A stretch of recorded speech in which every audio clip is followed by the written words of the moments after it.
Team India త్వరలోనే Zimbabwe పర్యటనకు వెళ్ళింది. గుడ్, బానే ఉంది. మరి ఆటగాళ్ల ఫామ్ సంగతి ఏంటి? వరుస ఓటములకు కారణాలేంటి? ఇంగ్లాండ్ ఐర్లాండ్ సిరీస్ల ఓటమి నుంచి నేర్చుకోవాల్సిందేంటి?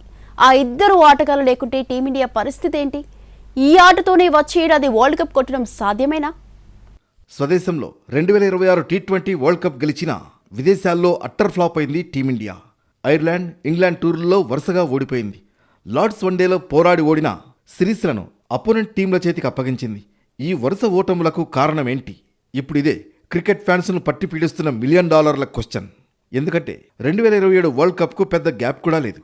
ఇప్పుడున్న ఆట తీరుతో వరల్డ్ కప్ కొట్టడం సాధ్యమేనా అనే ప్రశ్న కూడా వినిపిస్తోంది. బౌలింగ్ ఎంత గట్టిగా ఉన్నా బ్యాటింగ్ టీమిండియా ప్రధాన ఆయుధం. ఓపెనర్ల నుంచి నెంబర్ 7 వరకు బ్యాట్ ఝుళిపించే సత్తా మన సొంతం. కానీ ఐర్లాండ్, ఇంగ్లాండ్పై వరుస పరాజయాలకు ఆ బ్యాటింగ్ వైఫల్యమే ప్రధాన కారణం. బలహీనమైన బ్యాటింగ్, కెప్టెన్సీ మార్పులు, అనుభవ రాహిత్యం, ఈ 3 అంశాలే ఐర్లాండ్ చేతిలో 0-2, ఇంగ్లాండ్ చేతిలో టీ20 సిరీస్లో 0-4, వన్డే సిరీస్లో 1-2తో టీమిండియా ఘోర పరాజయాన్ని చవిచూసింది. ఇంగ్లాండ్తో జరిగిన మ్యాచ్ల్లో భారత్ టాప్ ఆర్డర్ పవర్ ప్లేలోనే కీలక వికెట్లు కోల్పోయి జట్టును ఒత్తిడిలోకి నెట్టింది. మిడిల్ ఆర్డర్ బ్యాటర్లు ఎక్కువసేపు క్రీజులో నిలబడలేకపోవడం కూడా మన వైఫల్యానికి కారణంగా ఉంది. అన్నింటికీ మించి ప్రధాన ఆరోపణ management, head coach Gautam Gambhir గురించే. గంభీర్ ఆధ్వర్యంలో జట్టు పునర్నిర్మాణ దశలో ఉంది. దీంతో ఆటగాళ్లలో సరైన సమన్వయం లోపించిందనే వాదన సీనియర్ల నుంచి వినిపిస్తోంది. అటు బౌలింగ్ కూడా టీమిండియా ఓటమికి కారణంగా కనిపిస్తోంది. వర్క్లోడ్ మేనేజ్మెంట్ కారణంగా మహమ్మద్ సిరాజ్ లాంటి సీనియర్లకు విశ్రాంతి ఇవ్వడం, హర్షిత్ రాణా గాయపడడం జట్టును దెబ్బతీసింది.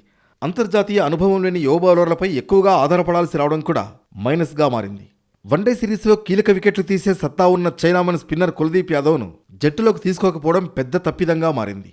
పేలవమైన ఫీల్డింగ్, ఆల్రౌండర్ కొరత కూడా భారత జట్టు వైఫల్యానికి ప్రధాన కారణంగా కనిపిస్తోంది. ఫీల్డింగ్లో కీలక సమయాల్లో క్యాచ్లు చేజార్చడం ఇంగ్లాండ్ బ్యాటర్లకు వరంగా మారింది. లోయర్ ఆర్డర్లో బ్యాటింగ్, బౌలింగ్ రెండింట్లోనూ రాణించే సరైన ఆల్రౌండర్ కరువయ్యారు. హార్దిక్ పాండ్యా అందుబాటులో లేకపోవడం కూడా పెద్ద దెబ్బే అంటున్నారు విశ్లేషకులు. టీమిండియా త్వరలోనే జింబాబ్వే పర్యటనకు వెళ్లనుంది. ఈ పర్యటనలోనైనా యువ ఆటగాళ్లు ఫామ్లోకి వచ్చి భారత జట్టు మళ్లీ విజయాల బాట పట్టాలని అభిమానులు కోరుకుంటున్నారు.